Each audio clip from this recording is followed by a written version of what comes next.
बहू तू क्या रोज रोज एक ही खाना बनाती है, कभी कुछ अच्छा भी बना लिया कर। माँ जी, अभी 2 दिन पहले ही तो चीकू के कहने पर मैंने पास्ता बनाए थे। आप तो जानती है ना कि अशोक जी की इतनी कमाई नहीं है कि हम रोज रोज कुछ अच्छा खा सके। अरे मैं तो बार बार अशोक को कहती हूँ कोई दूसरी कंपनी देख ले, इतने कम पैसों में घर का गुजारा नहीं चल पाता। अब अच्छा खाना तो तभी नसीब हो पाएगा। सुमित्रा की बातें सुनकर निशा को बहुत बुरा लगता है। शाम को अशोक कुछ हरी सब्जियां और फल, काजू, बादाम लेकर आता है। इतना सारा खाने का सामान देखकर निशा बहुत हैरान होती है और अशोक से कहती है, अरे आप ये काजू बादाम फल पनीर इतना सारा खाने का सामान अचानक से क्यों लेकर आ गए? आपने मुझे कुछ बताया भी नहीं।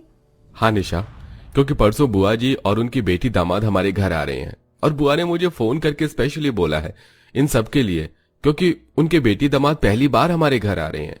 हे भगवान, इस पुष्पा की बच्ची को हर साल बारिश में ही आना होता है क्या? अरे आज ही मैंने न्यूज देखा कि कल से हमारे गांव में भी बारिश होनी शुरू हो जाएगी। अरे आ रही थी तो अकेले आती, बेटी दामाद को साथ लाने की क्या जरूरत थी? जब भी आती पलटन के साथ आती है। माँ जी, बारिश में बिन बुलाए मेहमान ऐसे ही होते हैं। बुआ जी के घर आने की बात सुनकर पूरा परिवार मानो जैसे सदमे में था, क्योंकि उनकी आर्थिक स्थिति कुछ सही नहीं चल रही थी और ऊपर से बारिश का मौसम भी शुरू हो जाता है। देखते ही देखते 2 दिन बीत जाते हैं और तेज बारिश होने लगती है और इस बारिश में पुष्पा अशोक को फोन करती है। अरे अशोक बेटा, हम स्टेशन पर खड़े हैं, यहाँ बारिश बहुत तेज हो रही है, तू अब तक हमें लेने नहीं आया। वो बुआ जी, मैं बस आपको लेने के लिए घर से निकल ही रहा था, पर तभी बारिश हो गई और हमारे पास छाता नहीं है। अगर मैं रोड तक जाता तो गीला हो जाता, इसलिए मैं बारिश के रुकने का इंतजार कर रहा हूँ। जैसी बारिश रुकेगी मैं आपको और दीदी जीजाजी को लेने के लिए स्टेशन पर आ जाऊंगा। अशोक बेटा, अगर बारिश नहीं रुकेगी तो क्या तू हमें लेने नहीं आएगा? नहीं नहीं बुआ जी, ऐसा नहीं है, मैं बस निकल रहा हूँ, आप मेरा इंतजार कीजिएगा। अशोक इतना बोलकर बारिश में भीगते हुए अपनी बुआ, बहन और उसके पति को लेने के लिए स्टेशन पहुंचता है और उन्हें बारिश में ही घर लेकर आता है। घर आते ही पुष्पा की बेटी नेहा अपनी भाभी से कहती है, भाभी आप कितनी गंदी जगह रहती हो। जब किराए के घर पर ही रहना है तो कहीं अच्छी जगह घर ले लो ना।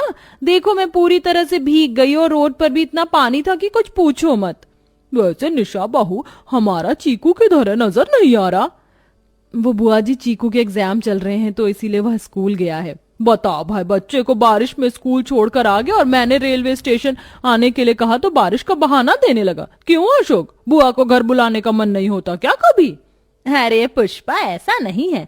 अगर ऐसा होता तो तुम हर साल बिन बुलाए जो आती हो, हम उसमें तुम्हारी स्वागत थोड़ी ना करते। हम तुम्हें उल्टे पांव वापस ना भेज देते। सुमित्रा की तीखी बातें सुनकर पुष्पा मुंह बना लेती है और वो लोग कपड़े बदलकर बैठ जाते हैं।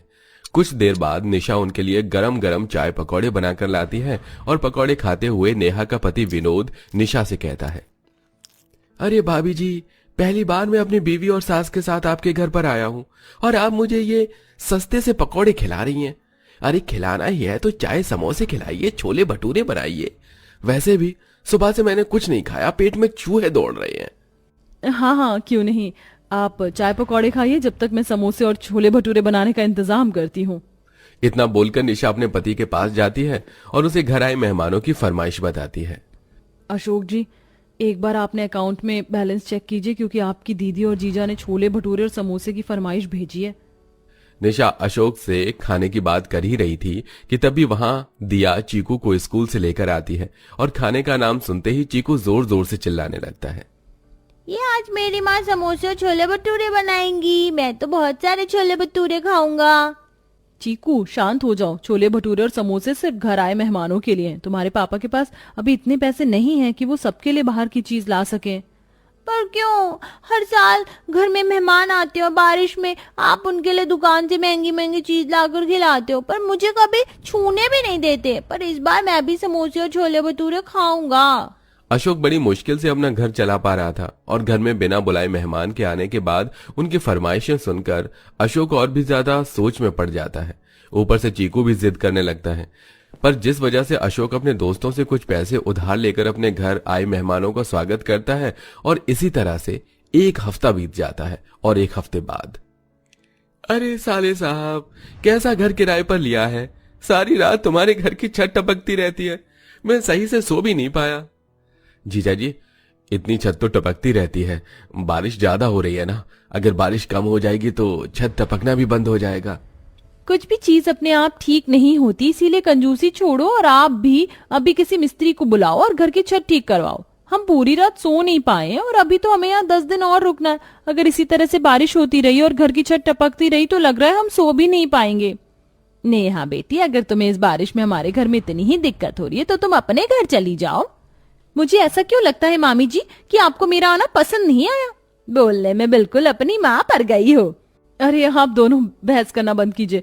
मैंने मिस्त्री से बात कर ली है, वो 2 दिन में आकर छत की मरम्मत करके चला जाएगा, फिर आप लोगों को सोने में कोई परेशानी नहीं होगी। दिया, तुम मेरी सबसे प्यारी बहन हो, अगर तुम कह रही हो तो सच्ची कह रही होगी। अब 2 दिन बाद अशोक मिस्त्री को घर बुलाता है और उससे उधारी पर छत की मरम्मत करवा लेता है।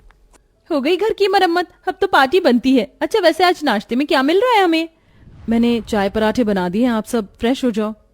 क्या आज भी चाय पराठे बहू? इतना अच्छा मौसम हो रहा है और तू हमें चाय पराठे दे रही है। बहू तू एक काम कर, डोसा बना दे। क्या डोसा? पर बुआ जी मैंने डोसे की कोई तैयारी नहीं कर रखी है। तो क्या हुआ बहू, सामने ही दुकान है, चीकू को भेज दे, बच्चा भाग कर ले आएगा और वो भी थोड़ा खा लेगा। मैं जब से आई हूँ उसे दुखी देखती हूँ, हर समय यही कहता है कि उसके घर वाले उसे अच्छे पकवान नहीं देते। समय के साथ धीरे धीरे अब पुष्पा की डिमांड भी बढ़ती जा रही थी, जिस वजह से अशोक बार बार अपने दोस्तों से कर्ज लिए जा रहा था। अब वो कर्ज में इतना ज्यादा डूब चुका था कि उसके दोस्त उसे बार बार फोन करने लगे थे। यार बारिश का मौसम है, सब चीज बहुत महंगी हो गई है, अब तो ऑफिस जाना भी नहीं हो पा रहा है, इस महीने की सैलरी भी मेरी कट कर आई है। भाई अब तो पैसे दे दे, मुझे पैसों की बहुत जरूरत है। भाई मेरे घर अभी मेहमान आए हुए हैं, पर मैं जल्दी तेरे पैसे लौटा दूंगा। यार मैं पिछले 10 दिनों से यही सुन रहा हूँ, तेरे इन बिन बुलाए मेहमानों की वजह से न सिर्फ मुझे दिक्कत हो रही है बल्कि हमें परेशानी भी हो रही है। इतना बोलकर अशोक का दोस्त फोन रख देता है, जिस वजह से अशोक बहुत परेशान हो जाता है। अशोक को परेशान होता देख निशा, दिया और सुमित्रा उसे हौसला देती हैं और साथ ही साथ अपने घर से बिन बुलाए मेहमानों को भगाने का रास्ता भी निकालती हैं। माँ ये लोग तो जाने का नाम ही नहीं ले रहे, अब हमें कुछ करना होगा। उनकी वजह से हम कर्ज में डूब चुके हैं, घर नीचे होने की वजह से अब घर में बारिश का पानी आने लगा है, 2 महीने से घर का किराया नहीं गया, चीकू के स्कूल की फीस नहीं गई। अब तो मैं भी इनसे परेशान आ गई हूँ, इसलिए मैंने सोचा है कि अशोक जी आप अपने दोस्तों को घर बुला लो। जब वो हमारी इंसल्ट करेंगे उनके सामने तो क्या पता ये बेशर्म बिन बुलाए मेहमान वापस चले जाएं। बाहू बिल्कुल सही कह रही है अशोक बेटा, तू अपने दोस्त को फोन कर और बोल कि वो बारिश में इसी वक्त यहाँ आए।